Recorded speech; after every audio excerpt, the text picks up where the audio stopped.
I mean, just seeing you guys dance moves, like, I just explained so much about us. Like, I'm so cool. I don't know what you're talking about. welcome everyone to Catching Out, and one of the 4 episodes that will be in your YouTube subscription box, or in your timeline for Spotify, etc. I don't know, downloads, whatever you call it. Your RSS feed, that will be what it is for podcasts. About the European Championships that happen in Osijek in October. Yes, we are a month late, but that's because it's stylishly late. We arrive with style. Cool, collected. Exactly. We've taken our time to study the ins and out of dodgeball, so you don't have to. We have only just covered. Yeah, and definitely we've watched all the games. Yeah. Save the best to last. Exactly. Don't know Speaking of which, whenever you're watching this, or in whichever order you're watching this, this is the AOB, Any Other Business podcast for the European Dodgeball Championship. So we'll be discussing things that happen off court, some things that potentially happened on court, and yeah, we'll get right into it. Right after that absolutely horrific edit, Nick had to deal with the fact that he brought up something that wasn't in the agenda, and had to ask if we were going to cover it or not. And you'll find out. So yes, AOB, Any Other Business. We do have a list of topics to get through, and this is just general things that between myself and Zoe when we were there, and Colin, you were watching, that we've sort of discussed and we think are worth talking about. Also participated. Yeah, I was just like, right, okay, I'm gonna get kicked out of this already. Yeah, there is like a level of participation expected with this podcast, and you just got to keep it there, otherwise you're out, mate. That long queue of people who want in on this podcast is so imaginary. There's definitely a few people that would just like kick me out in a heartbeat just to get on this, You're a yeah. diversity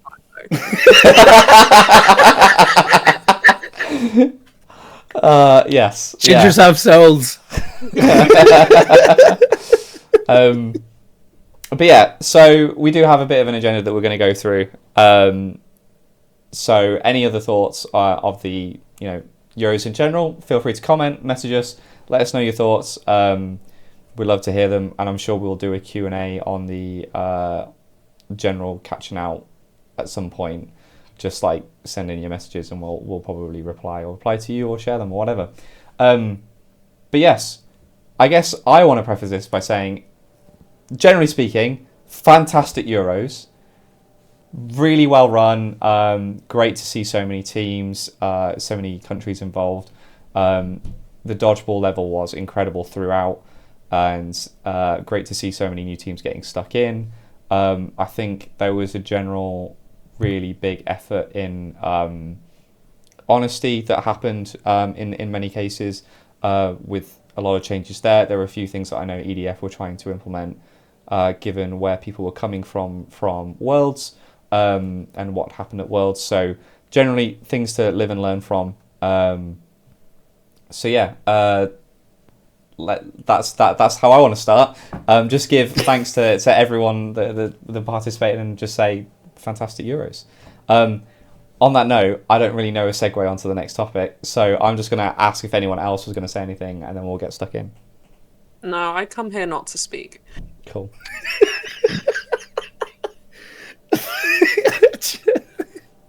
What is this pod at times, honestly?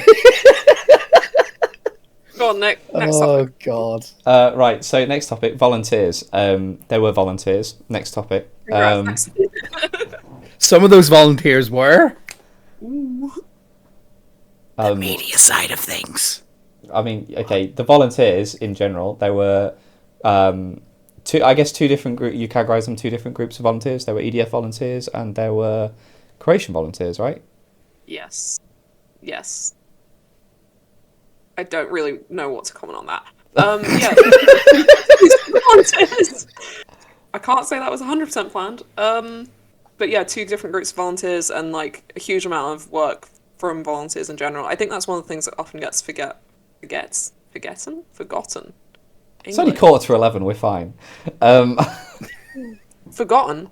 is that like EDF isn't for profit at all, and so much of it, it's not just not for profit, but also like there's no money in it because it's dodgeball.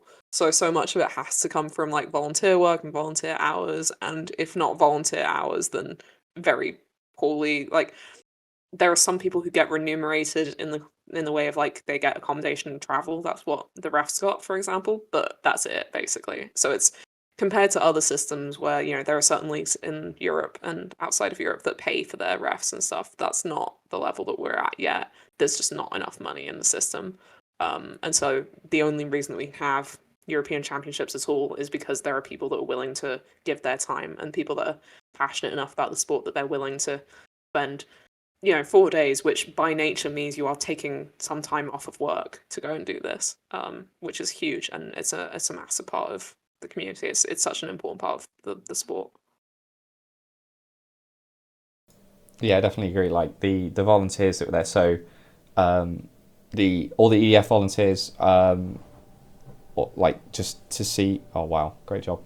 All the effort that went that went into that from the reffing to the photographers, videographers, to some of the main organisers themselves, Zoe, that put an incredible amount of effort into to make this happen. Shout them out, like that, Zoe, Max, Matteo. Any others you want to shout out? Like they're off the top of my head, I know. The entire organising committee for like, because obviously I think Max, Matteo, and I all kind of get a certain amount of like visibility, and I think Pierre as well in that. But like there's other heads involved in it. Like Tamara does a huge amount of work with development, which obviously doesn't overlap that much with Euros, but so important. Like you wouldn't see this level of growth within Euros if it weren't for the amount of work that Tamara puts in behind the scenes. And Shun and Ben both put in like work beyond like before Euros happens basically. Shun especially, like you wouldn't be able to get teams at Euros if it weren't for the amount of work that he puts in with like checking that people are allowed to be Euros from a national point of view.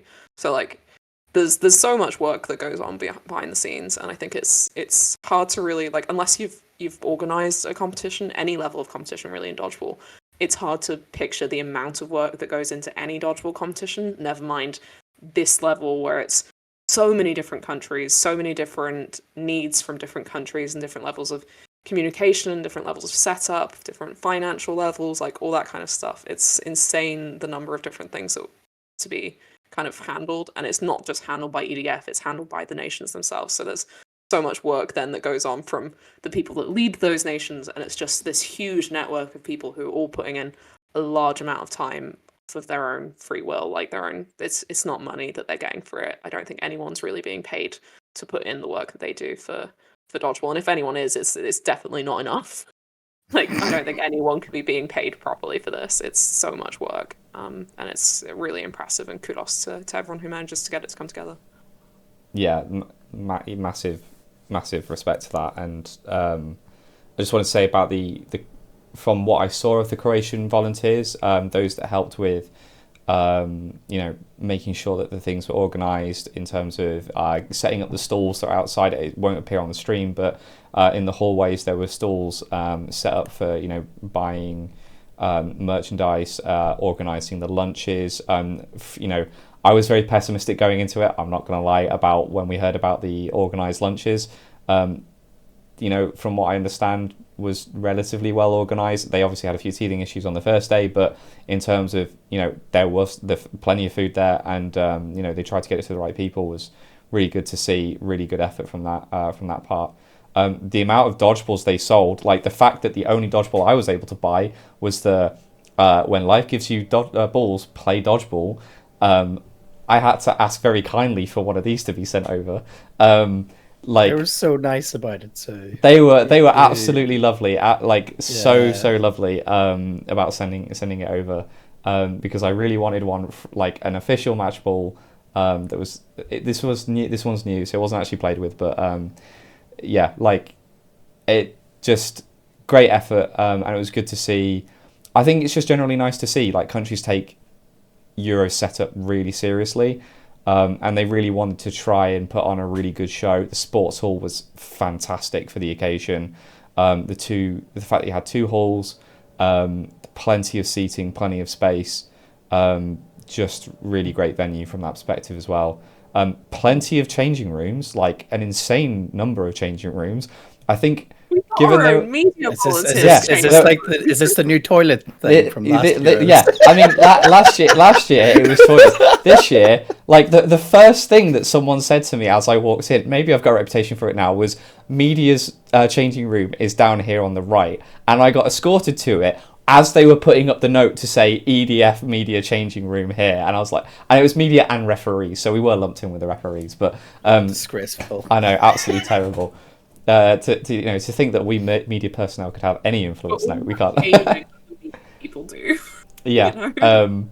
Not that we had like much to change to, because we had like a shirt, which was to be gonna fair, go that there. was also that was also really good. There were different media shirts that were available. There were the referee shirts, which was really great to see. So the organisation that went into that for the volunteers as well, awesome to see. So yeah, just like from a volunteer's perspective, really big thanks to everyone involved, whether you were volunteering for your nation and helping out by travelling and just being support for your team, whether you were there to watch, whether you were there to be a photographer for your team, whether you were helping out for EDF, or whether you were one of the Croatian locals helping out. I know it was really great to see that there was a whole bunch of Croatians that turned out for one of their matches, after, like, must have been after work or whatever, in the evening. Just, yeah, fantastic to see. But yeah. Shout out to the chat moderators, Colin. Yes. More. True. There he is. There he is. Get the right Stop. note. What? I rescued the Euros? Stop it. You alone. Oh, stop. Oh my god. Without you, I'll take the wouldn't- cash prize. Without you, no one would know what the line is that they can't cross when it comes to moderation on the US chat. No. I only had to tell one person to shut up. But yeah, no, really, really good. But yeah, so I guess onto like what some of the volunteers did. Media side, Zoe. I mean, you're in a perfect place to talk about it as head of media. But yeah, Simon. So, yeah. Yeah, no, media side of things, huge effort. I mean, the head of media role is completely new. There's been a couple new positions that have been made by EDF, and that's good because it means that we finally got someone who can put their full attention onto media, whereas I think we were just stretched a little bit thin. So it meant that, like, I managed to get a team of something absurd, like 20 different volunteers, involved in the media side of things there. And that covered commentating. So we had 2 different commentator courts, which I don't think we've had that before. I think the Scottish Their Glasgow Scottish one Euros did, had a yeah. good setup. Yeah. But like we haven't had that the last few years. It's not something that we regularly have, and it's kind of a sign of where we want to move to, is having more and more commentator courts, and just kind of training a lot of commentators. That was the good thing about the setup, was we had Court 1, which had the same 3 commentators in rotation. So 3 commentators that we knew, we trusted, we were like, this works. And then the other court was anyone who wanted to do it and who I didn't actively have a reason to not let on the court, basically, was put on that court to commentate. And so it meant that we got lots of different people that we tried out. And so hopefully that means for future competitions, and I've already started to use this, we've got a list now of people who we've tried and tested as commentators that we can use going forward. And so that should be really useful for the next few years, because that's not really something we've had before. So that was great. And then we also had all the people doing photos and videos, which, again, not something we've had before. I really struggled in the last year because we don't have a lot of, I don't know if you guys have really come across this as a problem. I feel like most people who've tried to do videos in dodgeball have noticed this. There's not much good ground level footage of dodgeball out there. Yeah. There's a lot of like a GoPro set up 50 meters back kind of footage, and you're like, right, but that's not really exciting to watch. Like, you can't make a hype video based on that. So one of the key things that we were doing in this Euros was collecting a lot of footage, because that means for the next Euros and for World Champs next year, then we now have footage that we can use to like make a lot more advertising materials, because we were very limited this time around.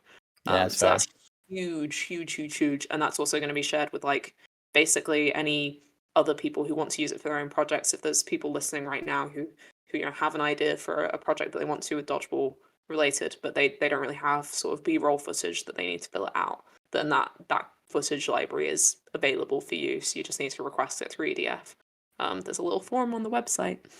But yeah, like same with the photo library. There's basically building up resources that we've never had before, which is so good and so useful. And so this is like foundation year.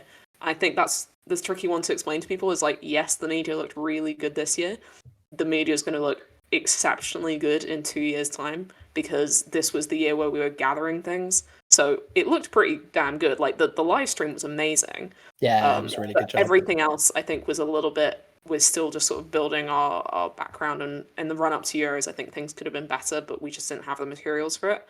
Whereas, like now, we've got stuff. We've got this fantastic library of resources, and so hopefully, for Ireland and for Austria next year, then it should be insanely good by comparison. Yeah, just to give my 2 cents, I was the one that was watching the live streams the most out of us three. It was a really good setup, honestly. I think there was only like one mishap of like missing a set for one of the matches where like I think the referees were talking for so long they just assumed it was over and switched to the waiting screen. But like the rest of it was really good setup. The cameras were set up perfectly. The commentators did a really good job, especially on the main court. I thought Greg, Wilkie, and Emily done a really, really good job between the three of them. On court 4, I watched a few matches on that, and the commentators all done a really good job. Nobody was really out of place. And it was, as somebody who tried to watch as much as possible during work hours, it was actually a really, really nice setup. And it's especially nice having all the footage there once it got released again. It's a really good thing to go back on. I definitely really excited to see how it goes forward from there because it's set a good standard this time around. Yeah, no, it's. I mean, the amount of work that Max and Raf put in behind the scenes to get that live stream set up to be the level it was, and it kind of ramped up over the weekend as well. So that was really good, kind of testing exactly how much stress we could put on the setup and how much stress we could put on the internet specifically, and just kind of seeing that growing to the point that it got to on the Sunday, where we had graphics for all the teams that were in the finals, and we had all these different like cameras that were set up everywhere. It's a huge amount of effort from the. Oh, sorry. Go ahead. No, I was done.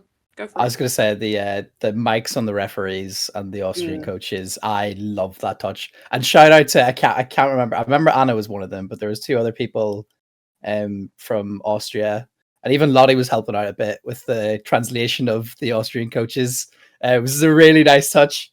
I loved it. I think it's class. I'd love to see more little stuff like that because I watch a football team called #United who they record like their coaches during games and stuff like that, and it's so cool to get an insight into like the middle of the game how teams are reacting to it. Obviously, I know why teams might not want their coaches to be mic'd up and stuff like that. I get it, but it was such a really nice touch. I'd love to see more of that, especially on the referees. That was really, really helpful for some of the more clutch moments during the game, was to understand what their logic is, because obviously they can't see the replays. It's really interesting to hear like a few different opinions from the referees on how things were seen, and it makes stuff as the viewer a lot clearer. I think it's really useful to kind of test that stuff out in, like, it sounds counterintuitive to refer to this Euros as a smaller event because it is quite literally the largest dodgeball event that's ever happened. But next year, World Champs. International dodgeball event. Yeah, international dodgeball. Like, as far as the number of participating nations, it's the largest international dodgeball event that's ever happened was this Euros. But next World Champs is gonna like eclipse that, I would imagine, because I can't think of many European nations that went this year to Euros that won't want to sign down for World Champs. And then we obviously get the inclusion of all those North American countries and sort of Australia, New Zealand, and hopefully some of the African nations as well. All those sort of the classic set of Asian nations. Like, there's so many people that could come to that World Champs. It's going to be insanely big, and so to get the chance to kind of test that setup initially. And it will be some of the same people, I think, sort of working behind the scenes, I imagine, since since Raph and Max are Austrian. So like it will be a similar kind of group of people that are working on it. So there's an element there of like testing the ground, testing not only the tech but also how comfortable the community is with it and how comfortable referees are with that setup, whether or not it's something that they would be okay with in a World Champs setup. Basically kind of giving nations the chance to complain about it now, so that way if it's something that people don't want for World Champs, then we can deal with that now. But in general, the reaction to it has been entirely positive. So I wouldn't be surprised if we see a similar kind of setup for some of the days of World Champs. Other thing I want to shout out, the slow-mo camera on Court 1 was sick. That was really, really cool touch. I love that. I geeked out. Yeah. I geeked out and all of that. It was class. Having organised replays from different camera angles is something I've dreamt of for dodgeball for so 100%. long. Like, just being able to see a hit from, or like a dodge from a different angle, or to see like where, you know, people are aiming from. It's not even a criticism, but it's like the only thing that I'd like to see is, you know, how it like, to me, filming a dodgeball court is like filming a tennis court. Is you want an overview so you can see what's happening, and then you want to have ground level to get those action shots at the side of, like, you know, get the feel of, like you're saying, that ground action, you know, video is to like get the idea of like where are people looking, how are they selling the fakes and all that kind of stuff. But like, honestly, just so cool to see organized replays get through that quickly. Like someone with dodgeball knowledge understanding this was a cool clip, let's go back to that, let's show this, and you know, rolling them up real quick was just so awesome to see. And I just going back to the volunteers just briefly. When you were mentioning about the commentators on the on court 4. Yeah, I just like big shout out to Alex Bembridge and Dave Poole for stepping up when there was a referee short, to be able to be there to help out, make sure there was an extra referee on hand, and they rotated through and shared the responsibility, just to make sure that these games can go ahead, and just wanted to share that out because that's really good to see. But yeah, back to it was very funny to see Bevers show up to a competition with full intent to just watch it and not participate in any way, and within 30 minutes he had a refereeing shirt on. Yeah, he does that so often. It's incredible. So, I love the man's commitment. It cannot be knocked ever. He's absolute great guy. Very much appreciate for all that he does for sport. But as well, for the media side, I was going to say something that's completely gone out of my mind, which is really nice. Like, just completely gone, absolutely sailed away. You were talking about the ground level cameras. Is anything to do with that? Yeah, no, it wasn't anything to do with that. It was like back on. I tried. Yeah, no. The level commentators. Oh no, it was about the mics. Like, just a thought in terms of, like, because mics on coaches or whatever, like. One sport that I think does this really well is NFL, just because they don't allow things to be done during the gameplay, but they record it so you've got highlights afterwards that you can say, here are the funny bloopers of what's happened. And I think that would be like great for like media in the future, being able to like just say, okay, we've not shown like, you know, what coaches' calls are in the team huddle are live or whatever, but you know, reactions to someone making a really sick catch, or like when someone throws away the fourth ball and you're just like, what are you doing? Like, just some of those things would be just very, very funny to listen to. But I think the referee mics are also a really good thing. I think, having refereed myself, I feel like it's stressful. Like, you know, trying to think of the right words to say and use the right terminology is difficult. And having watched the Rugby World Cup, I know there's like little things on terminology that, you know, that you get caught up on. But I think if we embed it now and people get used to it and the volunteers get used to it and we've got the community that supports it, I think that there'll be plenty of support for the referees to get used to it in the future. So I think it'll be great to see going forward. Yeah. I think that's the thing, right? Like, any time that there's a change in a setup, even if it's a change that's overall for the positive, it takes a little bit of adjustment time. So using this Euros as that kind of initial introduction of something, and then now we've got a whole year to adjust mentally to it, then hopefully it means by next year, by the time that we have the big boy, then it'll be very kind of embedded in the community and expected. Yeah, no, it'd be really good. On to the next point in the agenda. I just wanted to talk about the Croatian setup and also the trophies. I think like it cannot be understated how awesome it is, the trophies that we've got and what happened this year. So I think in the past, correct me if I'm wrong, Zoe, it's been on the nation hosting to get trophies organised for the event, as well as medals or the participation or positioning certificates. But this year we saw some incredibly huge trophies from the Croatians, like absolutely massive. Huge. But also some awesome trophies from EDF that will be passed around every year now, engraved with the winners for each year, which I love. Like, I think, I'm not sure if we've talked about it on the podcast before or not, but like, I want this for like National League and stuff like that in BD. Like this, I know we've got a shield, but like a shield is not a trophy. I don't like shields as a trophy. Something that is recognizably as this is the trophy you are fighting for and your name is on it versus a plank of wood with the name on. Like, it's just very different. And yeah, I just think it's awesome that we've got trophies that we will be fighting for every year as nations. I think it's just awesome. It's nice. It's a nice touch. It's a really nice touch. Yeah, no, 100%.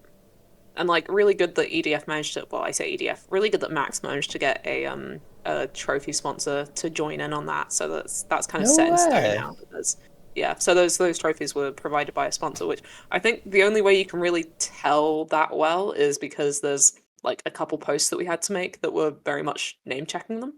So it's a specific sponsor that gave us those or got us those trophies, which is part of the reason why it was possible.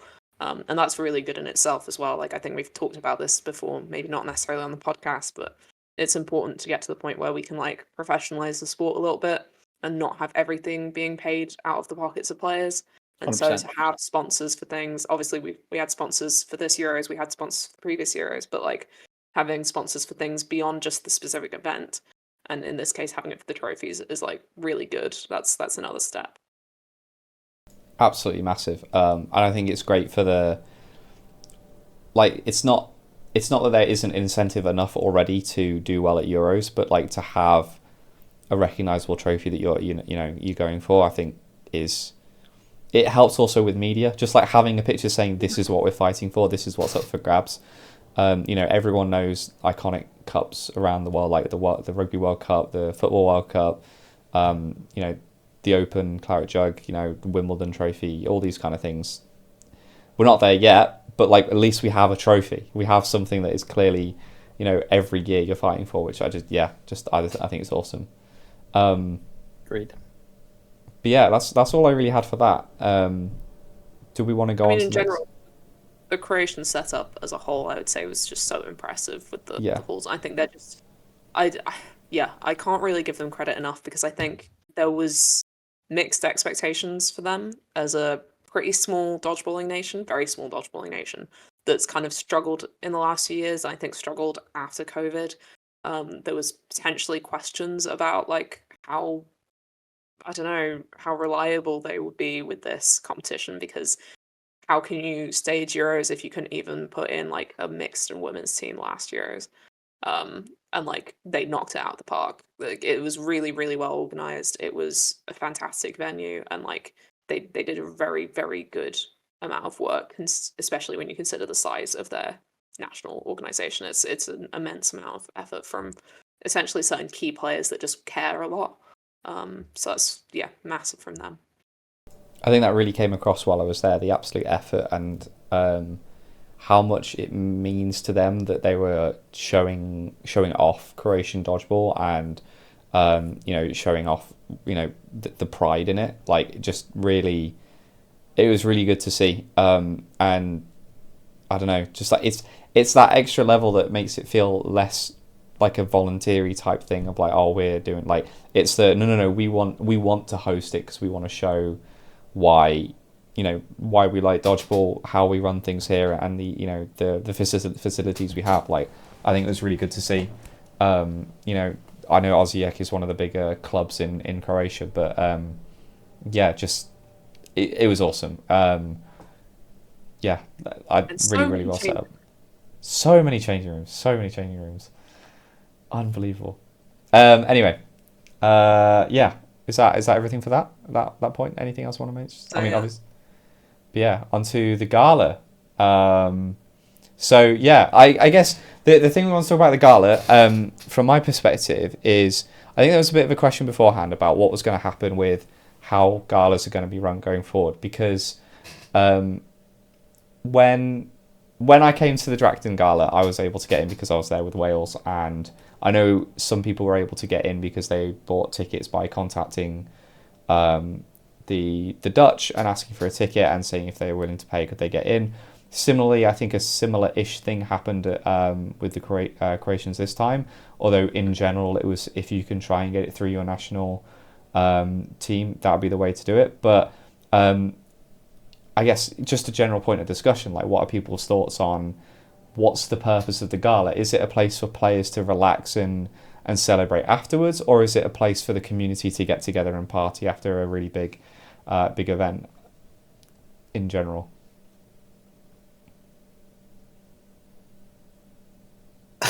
Amazing thoughts. Yeah, it's a difficult one.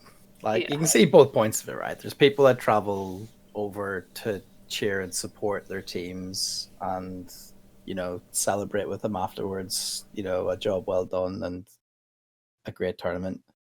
But there's also the point of view where, you know, it's an event for the players and the organizers to also enjoy it. So yeah, to be honest, I don't think there is a correct 100% correct answer to that. I think the like nice neutral middle ground answer would be like, oh, why don't we have it be a closed event just for players for a few hours and then open it up to anyone who wants to go afterwards? And that's what they did in Edmonton at the World Champs. And I wouldn't say that that was necessarily the example that we want to follow as far as like the perfect after party. I would say that that event had a few flaws that would need to be ironed out. And some of them could arguably be put down to that structure.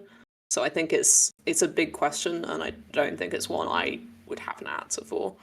I'm excited to find out from the people who do need, like, there will be people who are asked that question, as we're going to get to. But like, I'm excited to see what they come out with, because I don't think there's a single correct answer. I think it's really tricky, and it might be one thing works one year and then another, like, it has to change as the sport develops, as the number of people who come to these things develop. Because right now we don't have that many people coming to watch it, right? Like, the number of people who travel cross country to come and support is relatively small compared to the number of players. It's not outnumbering the number of players. But you would hope in 10 years' time, maybe the number of audience members outnumbers the number of players. That sounds like such a small hope, but like, you would hope that's something that we can reach, where there's consistently more people watching it than there are playing it at an international level. And once we hit that level, then that's, you can't necessarily have the event happen in the same way that it is. It would be ridiculous to have it be run the same way. Yeah, So, I definitely think there's an appetite for the spectator, and I guess that's why I'm raising it from my perspective, because I'm sort of one of those people that tries and volunteers where they can to help out, but also kind of wants to go. Good enough to be selected. Yeah, that. But someone who just wants to go along and watch as well. God, that. Jeez. Yeah, some of us can't earn an international cap. Get over it. Yeah. Marry an interesting person. Godful marriage. We're bringing up relationship status again. Great. I can't say shit on that.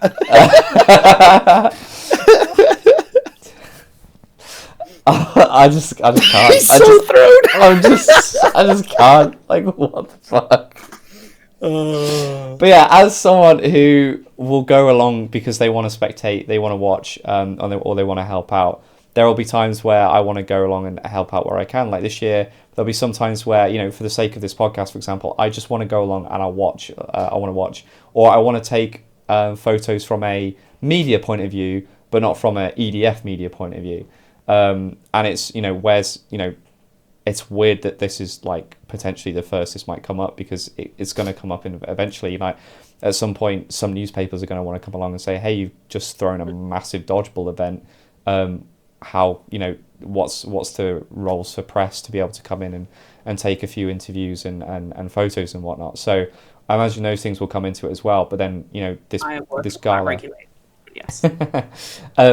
But yeah, for the gala as well, is like, for those people that want to come along and have a party afterwards as well. Like, I think if people in the BD community, because I think there's a lot of people who like the international side of things, organise themselves to get together, especially for Worlds.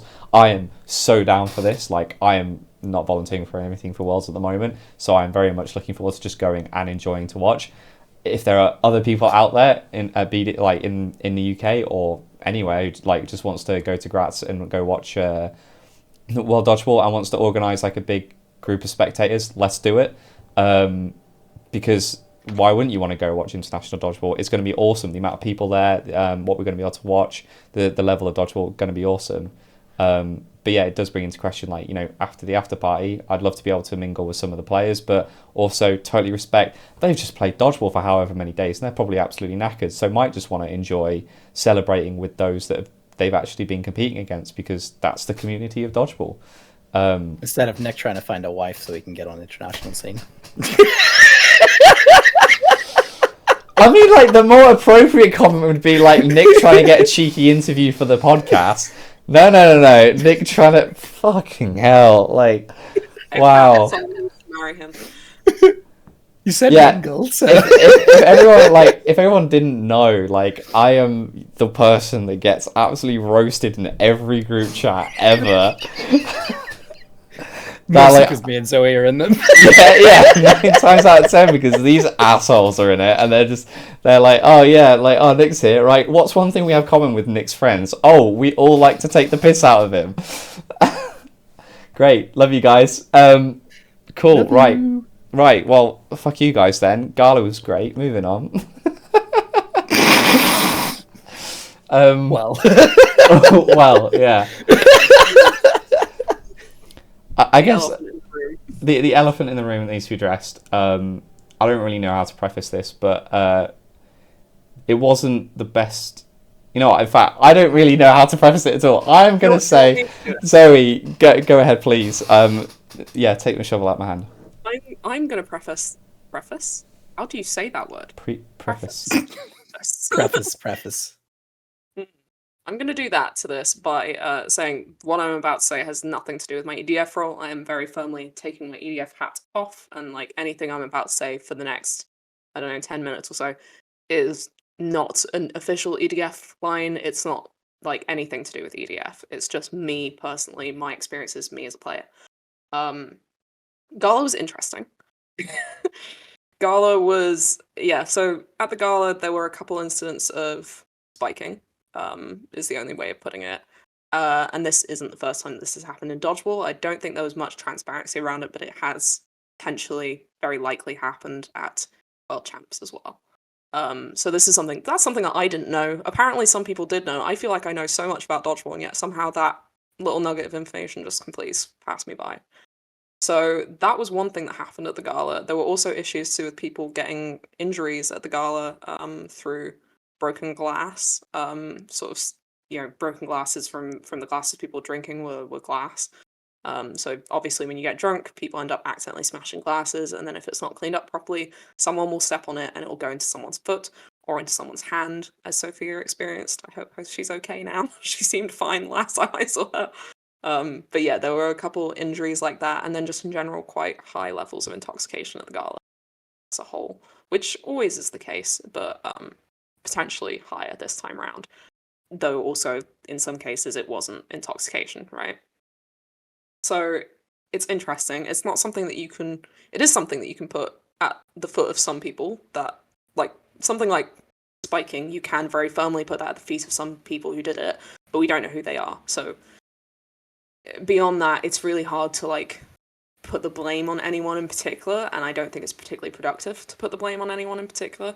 For some of those things. Instead, the kind of response that's come out from EDF has been to set up a health and safety committee, which in my opinion, as a non-EDF person, like I said, I'm saying this without my hat on, is massively overdue, and it's really, really good thing to do.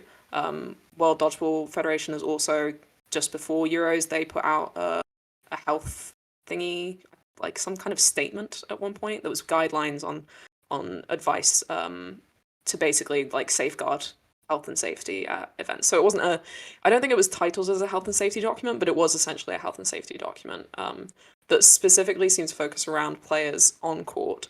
And the difference here between that and the Health and Safety Committee, the reason that we're not just taking that file and, putting it on our website and being like, and that's what we'll also do, is because this is not just to do with players on court, it's to do with players off court at Euros as well as off court gala. So there's quite a lot of different areas of safeguarding there that really haven't been dealt with before because EDF's a growing organization and like it's only been around for 10 years. So it makes sense that this kind of like we didn't have a head of media until this year. So like of course we didn't have a health and safety committee, but yeah, massively overdue that that's happened and hugely sad that something like this had to happen for it to occur, but equally very lucky that it wasn't something worse. And I think it will create some really good discussions about player safety and especially women's safety because that is something notable about the people who were victims at the gala is the large number of women. So there's an interesting issue there to do with safeguarding specifically around what different people require safeguarding wise and different contexts of safeguarding. So lots of different areas to cover for Health and Safety Committee, and it's a very exciting committee that's still, at the time of recording, and I imagine by the time we publish this, still open for applications. So absolutely apply for that. You don't have to be medically trained necessarily to join it. I think probably best if you've got some kind of knowledge around health and safety, but you don't have to be a doctor, you don't have to be a nurse.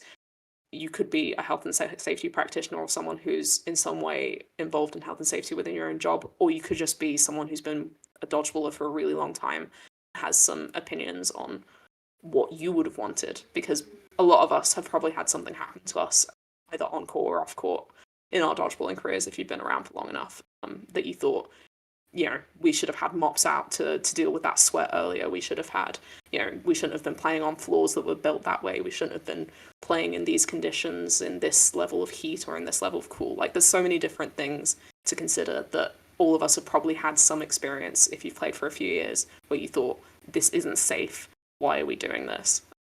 I think anyone who's kind of knowledgeable about that stuff should get in touch and get involved. The application is on pretty much every EDF platform, all the social media, all on the website. So that's my piece. Yeah, no, definitely want to second that in terms of like player safety. It's good to see. We had a few messages after Euros from different people being like, hey, do we want to get people on from the to the podcast that have worked in health and safety and stuff like that to discuss this kind of thing. I think we'd love to talk about it at some point, but at the moment we don't really do interviews because we're just trying to get the episodes out as we can. We're lucky enough that we've actually organised ourselves to do this a month after Euros, so we're doing our best. But yeah, I think it's a blessing and a curse that because we're an amateur sport, we have all sorts of people there of different abilities. Most people's day job isn't dodgeball, but as a kind of a blessing of that is that sometimes we do, and we were very lucky to have medically trained people at these events who were able to help out whilst not in their supposed capacity to, but have the knowledge and ability to help and guide people where needed to make sure that things made a better outcome than they potentially could have. And yeah, it is horrible. Sorry, go on. Yeah, I was just gonna say, like, I don't want to shout out the people who helped in that situation because it's not fair necessarily. Like, it was a bad situation, and I don't know who even wants to be known as having been in any way connected with it. But the sort of people whose day jobs are as doctors and nurses who helped out on the scene, the gala, are incredibly, like, just absolute heroes. And we're really, really indebted to them because it was a very, very complicated and very tricky situation from what I've heard, and just don't know. I dread to think what would have happened if we didn't have that kind of community, but also the fact that the community was willing to step up and did something, and very proactively, very actively, like every single step after the gala. It felt as if everyone wanted to help out as much as they could and try and get to the bottom of what happened. And I think that's kudos to the community, because it would have been quite easy for some people to just sort of, I don't know, rid their hands of it, just sort of be like, well, it's just a bunch of silly people doing silly things, we can just move on anyway, what else has happened? Let's talk about other things. It's like, no, we can't just immediately step away from it. I think it is important to acknowledge that these things happened, but also really, really amazing from the people who helped to sort of continue to help after the day of, and continue to support and sort of reach out. So, yeah, really indebted to those people personally. Obviously, for me as well, I think massively indebted to those people. I don't think I'll ever really find a way of thanking them enough. Yeah. No, big thanks to everyone who helped out there.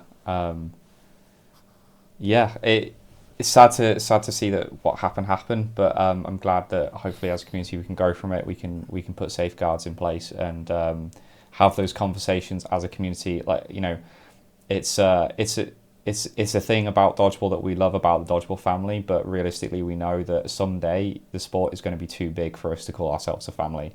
I think a lot of us dream of seeing dodgeball going, I wouldn't say professional necessarily, but we want it into the Olympics. Like, a lot of people want it in the Olympics, and that's going to be a big sport if it gets into the Olympics. So if people want to see the growth that the sport's going to have, then certain aspects of the sport as it currently is are going to have to change. And I think this is one of them where, we're going to have to learn as we go along, and we're going to have to try and do our best to make sure that we put the right foot forward next. And I definitely think this is going in the right direction. So if you can, and you have the ability to volunteer to help out in this kind of this situation, and you're willing to input and dedicate some of your time to make sure that more of these events can go on, whether it's from a health and safety committee position or just in general to help out with EDF, I'm sure that they'll be more than grateful to accept any contact and any time that you're willing to spare to, even if it's just to discuss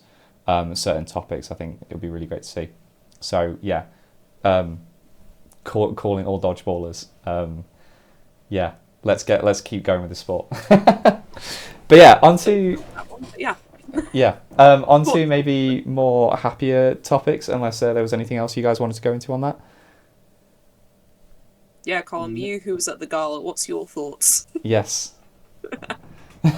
Singling you out really right now. sad whenever I woke up to that message. That's all I have to say, really. Cool. Sometimes. Yeah. I'm glad we've taken a month to do this podcast. Let's put it that way. Oh God. But next topic, regionals. I say regionals. It sounds like it almost put a shiver down my spine when you say regionals in terms of a BD perspective. But regionals. There we go. There's the BD shout out. I knew that was going to happen. But yeah, the European regional championships. So the North European Championship, the West European Championships, the Central European Championship. I will not mention the Eastern European Championship because I don't think that's going ahead by the sounds of it. But yeah, so we'll have 3 this year, whereas previously I think we only had 2, the Northern and the Central. The Central's always been pretty big from my understanding. It's been a pretty big championship. Quite a few countries going into there. But in terms of format, and this is where I'm going to rely on the other 2 who've been around European dodgeball longer than I have, so know a bit better. But regional championships, in brief, are more of an opportunity to get more players involved in the international scene, playing more dodgeball, getting more teams to be able to develop their national side by getting experience by playing other international teams, because at the moment there aren't many friendly international games because of the cost of travel, etc. Especially for those of us that live on an island.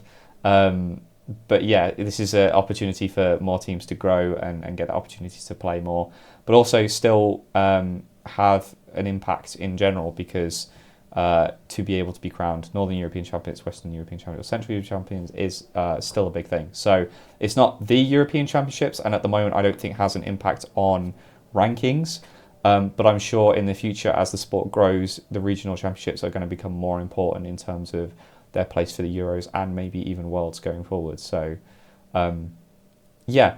And the only thing to say is, at the moment, I believe the three are, one is in Norway, in Trondheim, in April. You have the Western one, which is in Paris. No. It's not in Paris. It's in France somewhere. It's in Aubin. Aubin, which is where in France? North, south, west, east? Fuck if I know. It's in the French part. The French part. In the French part. The French part, yeah. It's in... That's not helpful. That map just shows that it's in a land area of, like, it's not on a coast. I assume it's east, but... East. Oh, it's okay. outside. It's outside of Paris. It's north of Paris. Cool. And that's in March, from memory? Yes, I think off the top of my head. Which is the Western European Championship. And yeah. I have no idea where the Central one is, or when. It's in Ostrava, which is in Czech Republic. So cool.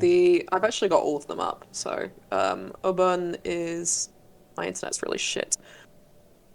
Aubin is on the 9th to the 10th of March. So that's the Western European one in Aubin in France. And then the Trondheim one is the 13th to the 14th of April, which is interesting. That one's taking place at the same time as an event called the Norwegian Dodgeball Festival, which is going to be a huge event.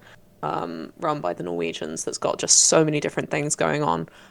Basically, the context of that is that, you know how a lot of different countries have quite big, like, they've got a version of dodgeball in their own country. The version of that in a lot of the Scandinavian, and I think just in general Nordic countries, is cannonball, which is... I've never played it, but that's their variation, and that's why, like, the Norwegians, I think, are quite good at foam, is because I'm pretty sure cannonball is played with a foam ball, but absolutely correct me if I'm wrong on that. So whenever I took the piss saying there's Nordic dodgeball, there's actually Nordic dodgeball. There is actually Nordic dodgeball, yeah. Wow, which I don't think I jumped in to say that, but I was thinking it the entire time that you were... So cannonball is like a big sport in Norway. It's kind of what you would play growing up in school.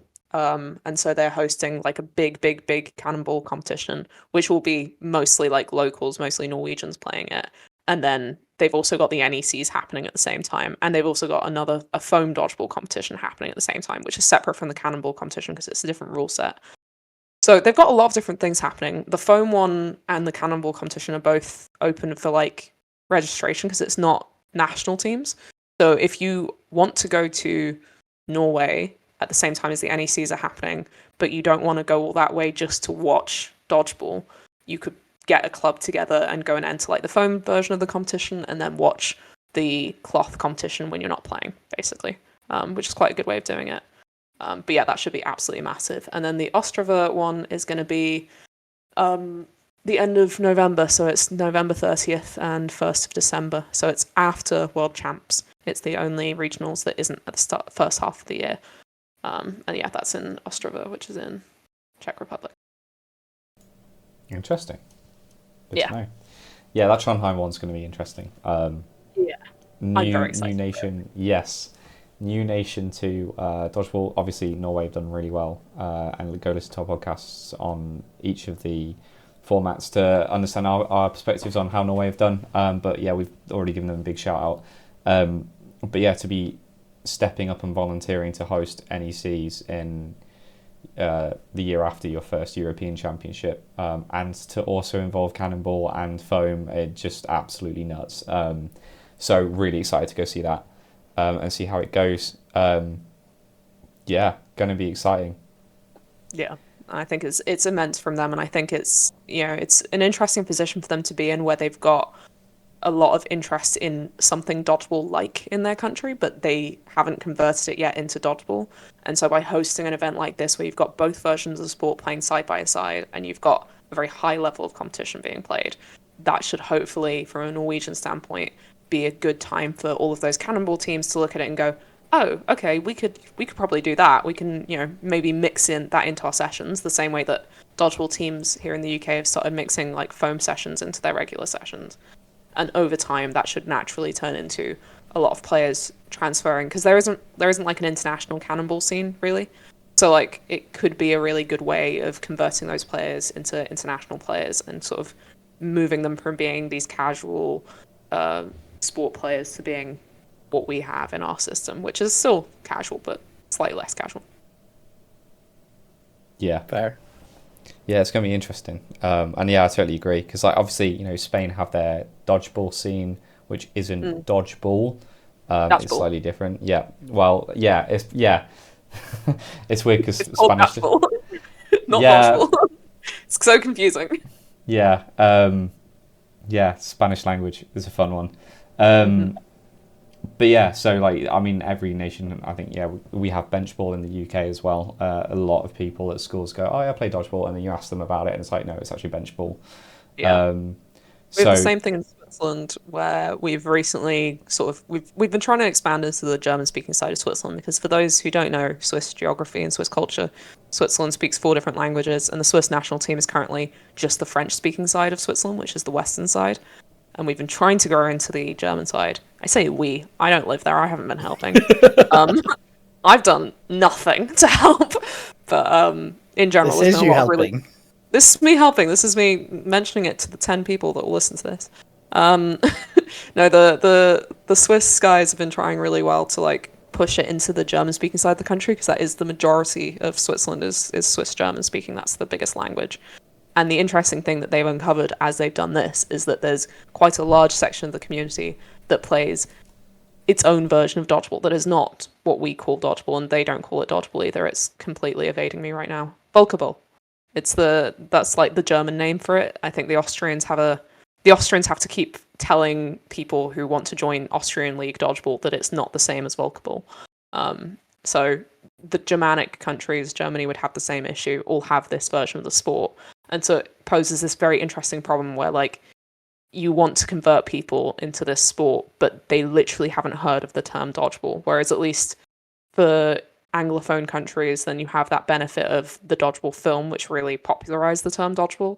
And so it's a touchstone. And even if you haven't played dodgeball, you know that dodgeball and benchball are pretty similar. Whereas having to introduce that term to people is quite tricky. So when you have events like this where you can actually like get people to look at something that they're not familiar with, and they can go, oh yeah, no, I am actually familiar with that. That's exactly the same as this other thing I do. Then it's a really good way of recruiting. So hopefully we should see some good stuff from that. Not to shout out your work even more, but this is why it's like having events like this where we get amazing coverage and on the ground footage and photos that we're able to put out there to cover. I know, outside of this, there's already been coverage of the EDF final on TikTok and Instagram Reels and stuff of from current influencers sharing their like opinion of what's happened from a sports perspective, just being like, whoa, this is really cool. Look at, there's actually 2 teams playing this on an international level. I think that's like, to say that it's an international sport as well is so good. Like I was listening to the other day, the in the Heights. No, wait, I can't remember. Not In the Heights. That's the Heights. No. That's the Lin-Manuel Miranda musical. No, I can't remember what it's called. What's it called? Save me. New Heights. That's it. Which is the Kelsey brothers NFL podcast, and they were talking about dodgeball on there. Funnily enough, they were talking about what's kids' favorite like PE sport. Like for non-English speakers, PE, physical education, it's like the gym class. The sports session at school, and they were like dodgeball without a doubt at the top.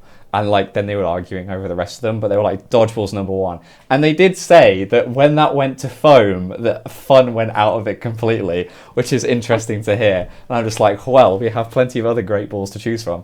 But yeah, cloth is awesome. But no, just like getting that conversion from loads of different people to like unify dodgeball is the sport. There is a thing that exists, and it's more than just a film. But yeah, regionals is Yeah, going to be regionals. really interesting. Yeah, regionals is going to be really interesting next year.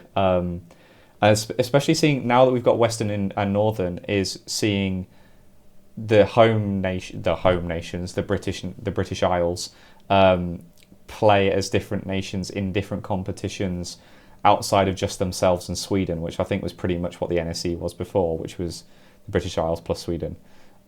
Whereas I think now we've got, with Portugal and Spain being there, the Western European Championships have Wales, England, France, And Belgium, Scotland split out into NECs instead of Yeah. WECs. So you split the nations up and as with Northern Ireland. Oh. Ireland. Yeah. So Very cool. So yeah.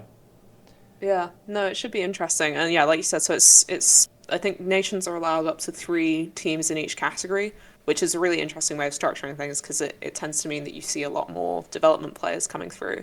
And so That'd be cool. it makes it a very interesting competition to watch from that side of things, especially because not just like it lets development players play, but it also encourages nations that don't have development programs to create a development program. So that's the other plus side to it, is like having a competition like that makes you sit back and go, okay, can we get 2 teams? Can we even get 3 teams? If you're a small nation that's only got like 8 players normally, then you look at it and you're like, okay, we might not be able to, but we've got a few months, we could try and drag it together. And that effort of dragging those people into the sport then means that, after the competition, you've got all these players that you didn't have before. Yeah. So it's just kind of an extra little motivator to get people to be involved and to come along to things. Because usually what happens is you go to 1 Euros and you're like, yep, that's me sold. I'm stuck in this sport forever now. True. Yeah. Like our equivalent in the UK is we went to, our first league meets, but if you consider a lot of these countries a lot of countries in Europe don't have their own league systems. So they're just sort of playing against themselves the whole time. So this, for some countries, is the equivalent of going to your first proper league meet and looking around you and going, oh wow, this is taken seriously. This is a proper thing. So being able to give that experience to more people is really, really good because it generates a higher number of people in these countries that are struggling to actually get even one team together most of the time. Yep. Yeah. No. Big fan. But yeah, big fan, and I think also seeing how that's going to impact Worlds as well, because Worlds being in Europe, we've got so many countries in Europe that would be willing to play. I think we've said in other podcasts, I'll be amazed if so many, or we'll all be amazed if so many teams didn't try and go to Worlds this year because it's in Austria. Mainland Europe is relatively easy for a lot of people to get to, so I imagine there'll be a lot of European interest to play. As well as all the other big nations outside of Europe, the typically foam nations coming along to play as well. Obviously, Worlds, I believe, still has the cloth and foam formats will be played. So there'll be 6 titles up for grabs. So yeah, like I imagine that would be really useful for the regionals to then train up some players or try new formats, try new tactics, to then take to Worlds. And or just say, hey, this is regionals, let's get a bunch of new players on and let's do home training with the people that we're focusing on for Worlds. So it just only, not to be Eurocentric, but benefits the Europeans a lot that they've got all this competition. I know that America will be having soon the American Cup, which is with organised between USA, Canada, Mexico, Argentina, and Chile, I want to say. God, the memory is unbelievable there from you, mate. I could be absolutely bullshitting my way through that, but I think that's who's in it. But yeah, just to have like I think it's being held in Argentina. But seeing them doing that, obviously the Southeast Asia has had dodgeball tournaments galore over there. So they have their setup pretty well sorted there. So it'll be interesting to see how they all come together in Graz next year.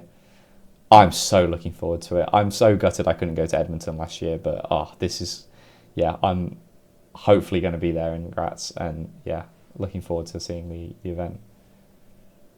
Yeah, I'm definitely going to go either as a player or as a spectator / volunteer for sure. I'm going to play it. I'll play it. Stick it in there. Right, that's such a massive assumption. But Yeah, see, whenever you end up with a knee injury like me, right? We're gonna have words. Just remember, Zoe, you can always make their foam team. that's true. I don't know if I can. I don't play Volkable. Yeah, fair. I mean, I am looking forward to going along and seeing like what is this foam business in person, because like, you know, I've seen it at BD, but we don't play foam. It's not real. Like, it's not proper foam. Let's be honest. Let's go watch the teams that actually play it properly. It's not real. It can't hurt you. That's not a thing. Yeah. We're trying. We're trying. Oh god, yeah. Yeah. So it'll be interesting to see what that's about, and also just to speak to people who are actually passionate about foam. We're very sheltered and very biased towards cloth. We talk to a lot of people who like cloth, and European Championships is amazing, but it's all cloth. So it'll be interesting to speak to people who love foam and to try and understand their perspective of why foam's so great. But yeah, I'm really looking forward to that. And like I said, anyone wanting to go to just watch and spectate, let's organise a group of us. Let's get going. And yeah, we can go and have a good time there. Because let's pack the stands with spectators. Why not? Nick just wants friends. Shh. Right, next topic. His DMs are open, folks. Sets Instagram account to private. Worlds is going to be good. I don't really know what else to say for that because I'm just really hyped for it. So it's going to be a bit weird because it's WDBF ran, not EDF ran, and it's going to be a big dodgeball tournament in Europe. So it's going to be interesting to see. Obviously, we've just seen a massive effort from Zoe yourself for organising the media and stuff, and how the media went out beforehand. It'll be really interesting to see how media is handled for Worlds, who is organising that, what group of volunteers they've got. I know it was, I can't remember who mentioned it, but the refereeing obviously is different in Worlds. Seems that they had a bunch of volunteers for centre refs and line refs, which this year meant that at Euros I think trialled starting with just 2 centre refs and 1 volunteer ref from each nation, whereas before we've had 5 volunteer refs from each nation, and I think that very quickly got asked to be changed back to have 5 volunteer refs because we want lots of line refs.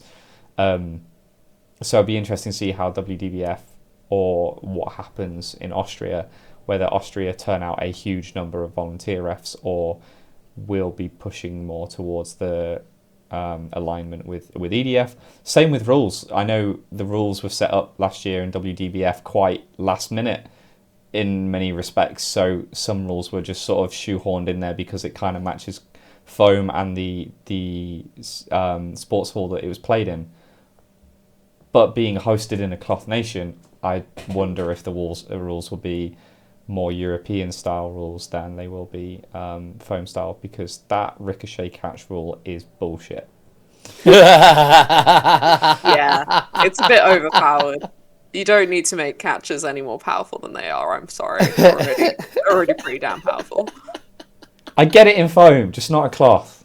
Just don't. Yeah, I would agree. Yeah. Euros? We just did that. Got 3 podcasts New on it. Euros. New Euros. Yeah, 2025 Euros. Yeah, we can shut up about Croatia now. It's all about Ireland. Yeah, baby. Right, Colin, as our diversity hire. No. You've kept that quiet. So anyway. Right, so where are we starting from? Ireland Euros. You are Irish, Colin. You have been assigned. No. Yes, believe it or not, I am. You should talk about it more. This is where I'm really annoyed that the Iron flag isn't in my background right now. It's gone for a green theme get it as well, with the razor and the Irish top, like, you know. Yeah. This is the OG headset I wore in our very first episode. I might have actually also worn this t-shirt in our first episode, now that I think about it. at I'll us go. fact check that later. Yeah, I honestly don't know anything I was gonna about say, the. where is it? Come on, you've got to know everything about the it. orga- You're Irish. I want to say I've heard that it might be in Limerick. It is in Limerick, yes. Oh, I've nailed it. See, I'm in the know. That's about all I they've know. confirmed that. I think they've booked the hall. They might not have booked the hall, but I'm pretty I'm sure I'm pretty sure I've heard that. I Yeah, think they've booked the hall. They've got the dates. Like they are on Yeah, it. I'm pretty sure that's the case. I mean, who would have? It might have even been you that told me this. To be perfectly honest with you. Yeah, University of Limerick is a pretty damn good sports hall. So. Yes, it is. It was, funnily enough, where the European Flying Disc Federation held their Euros this year. What are you talking about? What is I that? thought Ultimate Frisbee. Don't let him go off on this tangent. Do not let him go off on this tangent. Dude, this is not valid. We said this would be a 45-minute episode. We're about 2 hours deep. Right? Okay. We are 1 hour and 15 minutes in. Go. It feels like 2 hours, right? Okay. Yeah, I was being dramatic. Okay. But yes, Euros in Ireland, all booked in from what I'm aware of, and it should be a very good affair. The Irish know how to party, at the very least, so it should be a good weekend. I'm really looking forward to it. Being on home turf, hopefully, I'll be a player. I'd like to, I like to think I won't be a broken man, and not make the squad. So yeah, I'm really looking forward to it. Perfectly honest. Oh, by the way, did I mention that I'm Irish? What? Could have fooled me. Amazing. This would have mattered. Why are we even friends? Where did that come from? God, Nick, we're always so nice to you. Why are you being so rude? I'm just a mean person to people at times. Yeah, no, it's going to be interesting. I say interesting. That's basically my phrase for this podcast, isn't it? We were discussing before about with more teams wanting to join. We've now had Portugal show up, so more teams wanting to join the European Dodgeball Federation. Whether or not more teams will be appearing. At the moment, we've got 19 as our number of teams that have appeared. The rules have capacity for more, but realistically, how much more can the European Championship hold before we have to, think of things like a day off in between? Because I imagine we're at 4 days straight, but 5 days straight of dodgeball might actually be considered torture. But yeah, like those kind of things on, the practicalities of running an event like this, it could be very long, it could be very tiring. Do we have to use things like the regional leagues to categorize who can get into the European Championships and stuff like that? I think that'll be an interesting conversation coming up in the future about how that works and the future of European structured dodgeball, maybe. Cool, good topic, good chat. Sorry, go on. I assume Zoe was going to chip in there. I think it's one of those questions that has to be dealt with at some point, and I'm very glad, yet again, similar with the Health and Safety Committee, that it's not me that has to make these decisions. I'm excited to see what Matteo decides. Good luck, Matteo. But yeah, it definitely has to be. Huh? I was just saying I love Matteo. We do love Matteo so much. Matteo is amazing. Matteo, like Jesus Christ, the amount of work that man put into Euros is incredible. Hero. Absolute hero of the sport. But yeah, so at some point he'll probably have to, cross that bridge. And it's interesting, like the way that the sport has grown pretty much exponentially means that it could come very, very soon, especially now that we've got a 2-year gap again before the next Euros. It's back to the standard 2-year gap. So the level that we could grow in the next 2 years, considering the number of nations we've already got that are provisional members that could grow into full members in those 2 years, it might well be a question that has to be answered ahead of next Euros, or it might be one that comes up right after next Euros. But I would be surprised if it took any longer than that, really. It's really immense the way that the sport's growing at the moment, so I can't see it slowing down. Yeah, and the fact that you're already at a stage where you've got a 4-day tournament that has matches literally going for 11 hours straight for 3 of the days is really fucking impressive. And like And you had university of 5 courts running at one stage, I was gonna say that's the like thing. for Like like 90% of the day. we had 5 courts this time. University of Limerick, I think, has 8 as its potential capacity for courts, and like that's amazing.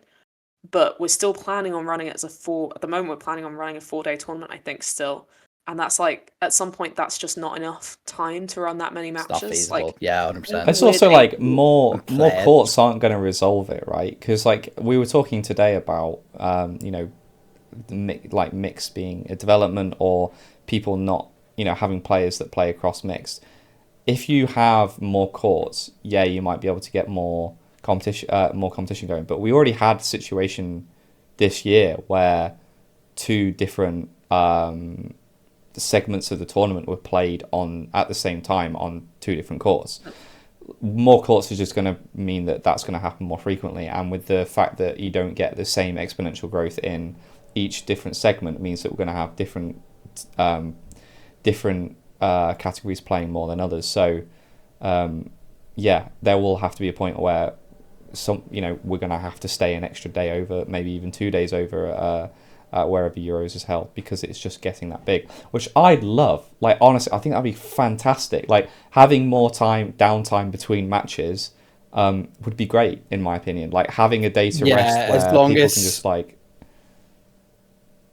Yeah, if you're gonna go down that route, it's gotta be that you're giving people more, like, not more games to play. Yes. Like that is the big concern, because like obviously we're all human playing like an intense sport, and a very tired, like doing one day of like 12 hours like knackers you out. Like having to do that across 4, 5, 6 days, it's a lot to ask for, and plus it's not a professional sport, so getting that amount of time off work yeah. to play the sport is not the easiest thing in the world.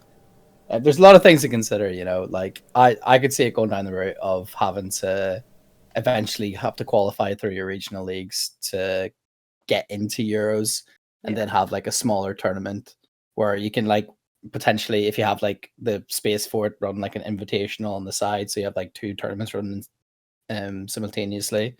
Which, to That be would fair, might well be the way that the WECs are run this year. They're kind of talking about testing out a format there. And again, this is not confirmed, so it may not happen, but it is something that's been discussed. So I do think it's okay to talk about it publicly on the podcast, because it's not something that's in the back rooms. It's all the managers have been talking about it. But basically, this idea of structuring it as the first teams have one competition, everyone else has a different competition. And so that could be a structure that we look at for regional competitions going forward, where it's like, if it is a competition that's to qualify, then there's no point having your 2s and your 3s in the same competition, because that doesn't tell you anything. You can't have a team qualifying multiple times.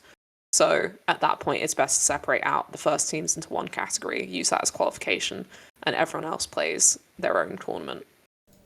I think there's makes sense.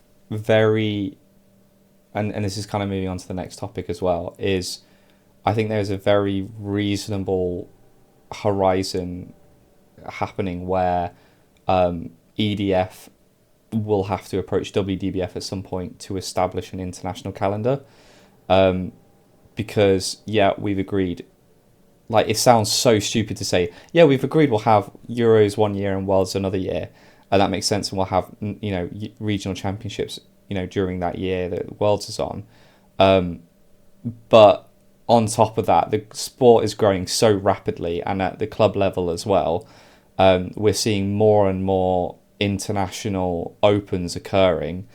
Spoken about it a bit briefly on the podcast before, but I would not be surprised if there is a European club circuit that appears, because we've already got regular attendees to some of these events, namely Warwick Eliminated, and MK have turned up a few times, and a few other sort of touring clubs or touring teams, shall we say. I wouldn't be surprised if we see a lot more of that. And I think to make it fair for all nations, we're going to have some sort of schedule. Like at the moment, we've got regional National League for England the same weekend as the Northern European Championship, which doesn't really affect England directly because they're in the Western European Championship. But there are Scottish and Irish players that are playing in the English leagues that will have to take that weekend off. And that is a sixth of your National League gone that you're not going to be able to attend, which may affect selection. So that's a really tough place to be. So I think there does have to be some serious conversation about when's protected time for national leagues, your domestic national league throughout Europe, when's club competition internationals allowed, and when is the international windows. I know at the moment we're volunteer based, so getting a sports hall at all anywhere at any time to host a national competition is pretty damn impressive.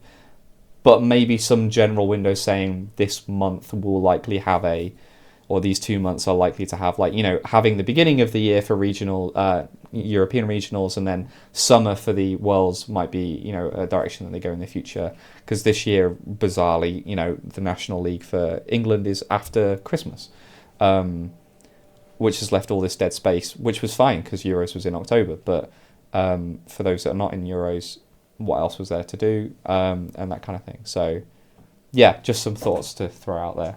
Lots of thoughts. It's one of those things where it will come down to how much communication we can have between nations, and at the moment, there's just the communication level is pretty bad. I would say it's about as good as you can expect it to be, but when you consider that a lot of these countries haven't had national teams for a while, then it's really difficult to get communication between nations. And then when you consider that on top of communicating with WDBF, who have their own nations, and within that structure there are other nations that are also not very good at communicating. At the moment, the sport really needs to fix that and be a lot better at communicating with each other, because we don't coordinate things, and there's a lot of things that could be coordinated better. But you need someone to take a step up and start coordinating things, and B, you need everyone else to step up with them and help them with coordinating that. There's not really much point in someone saying, oh, I want to coordinate this, I want to make sure that this doesn't overlap or whatever, if they can't then get communication from the people that they need. So it's an interesting problem. On that note, one of the things that I've got is, positive note, good note. I'm talking in a weirdly aggressive voice because it's 1 a.m. It's not 1 a.m, it's 12. My laptop's on the wrong time zone. It's midnight. You had me so worried there. It's midnight and I'm really tired. But yeah, basically, one of the good things that I'm working on at the moment, and that I do need a little bit more help and communication from people, if not just nations, generally people, is for EDF. I'm trying to get together essentially weekly posts that will go out on probably Fridays or maybe Thursdays, recapping what dodgeball will be live streamed. So what European League dodgeball is going to be live streamed that weekend. So that way we can start to kind of encourage people to watch in other countries' leagues that they don't necessarily have an awareness for. And also, so many of us are just sat around bored on weekends where we're not playing, so you might as well just watch another league. If anyone listening does know about a league that is being streamed, even if I've probably already heard about it, just let us know. Because there are, there's only so much information I can gather, and I've gathered quite a bit of information, but some of the smaller leagues or some of the smaller streams, if you've got a club that's streaming something instead of the organising body, then that's still a useful stream to have. So just get in touch if you're aware of any streams that are expected to happen. Just kind of reach out, and that way I can add them to this calendar, because while it looks pretty damn good and it should be a really useful tool for a lot of people, it's only as good as the people who step up with me, basically. So if anyone else can help out, please help me out. I'm dying. Is that via the EDF channels, just to be clear? Yeah, I mean, either way, yeah. Yeah, Reach okay. out. We can pass the information on from the Catching Out channel, obviously, but access to both. No, it's always banned from the CNO socials now. Reach out to me directly is if you're wondering where on earth all the memes have gone, I'm busy. we are all busy, and we're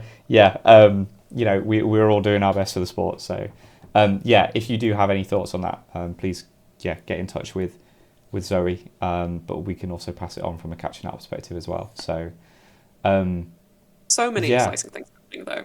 I've got from that calendar, I've got a preview of certain things that haven't even been announced yet, and there's just huge amounts of very, very exciting international dodgeball that's happening outside of what EDF organizes, that's sort of club level or even national leagues or between nations leagues as well, which is an interesting one.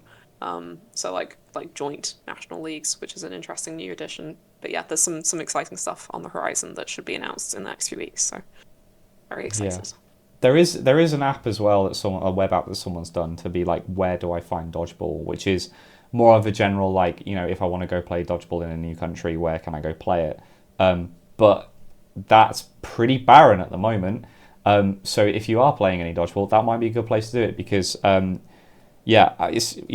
of the reasons why we have the podcast is that we love talking about dodgeball. We know a lot of the people in dodgeball like talking about dodgeball. So let's talk about it, and let's try and share the sport as much as we can. And I think we've lost Zoe. Yes. I'm back. Let's that was horrible. go. Let's go. So after that horrific edit, we're back. Nothing happened at all. Nothing whatsoever. Definitely not random Windows updates causing problems and whatnot. But yeah, we were talking international opens and league streaming, and getting in touch with Zoe if you have anything to say about where dodgeball can be watched, or how dodgeball can be watched from anywhere. So if you are a nation playing dodgeball, or someone streaming, or if you're just a friend of someone who plays dodgeball and you're streaming for them, let Zoe know so we can see what's going on. And I did sort of talk about the where you're playing map, but I don't have the link for that. You're gonna have to go search it, Google it. I don't know. It exists somewhere on the interwebs. But yeah, we're gonna wrap up the episode with final thoughts and just general requests, at least from me anyway. The other two can disagree and agree with me if they want. But in general, if you want to help out or let us know what is going on about dodgeball in your area, whether it's in the UK or whether it's in Europe, the rest of Europe, let us know. You see, this is the bloody dancing I'm talking about. This is what they do during the intro scene when you guys can't see them. I think you can get away with it.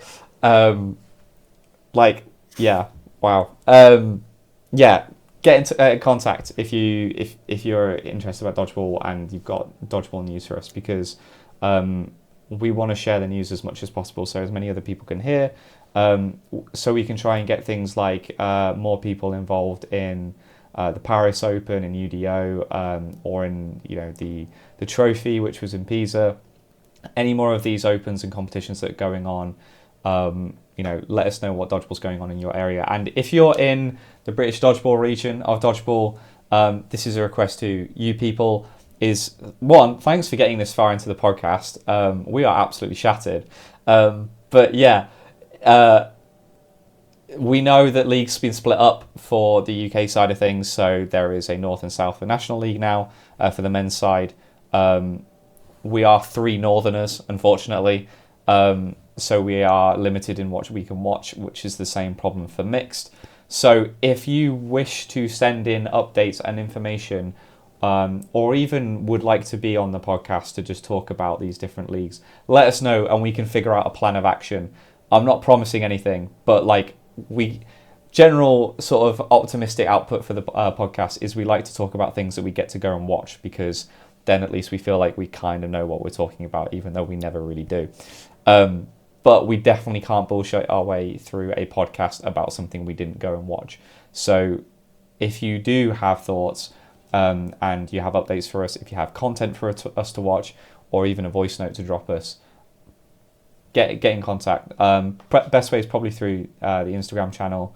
And one day we will get the Discord up and running as well, so we will have a nice, lovely forum there as well. But yeah, that was a big request from me to anyone who may be listening. But yeah, if we can make it work, we will make it work. If we can't, then we shan't. Nobody can knock us for trying, at least. Yeah, we want to give as much of a voice to dodgeball as we can, because again, we know everyone talks about dodgeball who plays dodgeball. You guys can't shut up about it, but you're not very good about talking about it on social media and getting other people to talk about it. Just outing us all there. You guys are awful. Ugh. Yeah. We're so much better because we have a podcast. Yeah, that Not where definitely I makes was it going with it, but okay. Oh, we're just better in general. Yeah, fair. No, definitely not. Thanks, Speak for Zoe. yourself. I know Right. my place. Yeah, it's at the EDF table. The hat's still off, Nick. Oh, okay, that's still off. That's still off. To be fair, she's not wearing her EDF media top, so that's fair. I am wearing my Catching Out hoodie, so yeah, let's I go. have merch that does not exist. Merch is like 1 of 1, baby. Yeah. Anyway, so yeah, please get in contact. Let us know. Please like and subscribe. We really want to see the podcast keep growing, and we want to get this podcast to reach as many people as possible and get as many new people into Dodgeball. I don't know what that hideous edit was because that completely caught me off guard. But yes, please like and subscribe.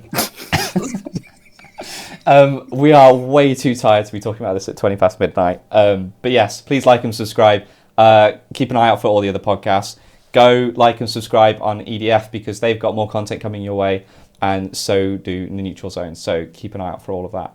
But yes, until the next episode. Hey. Peace.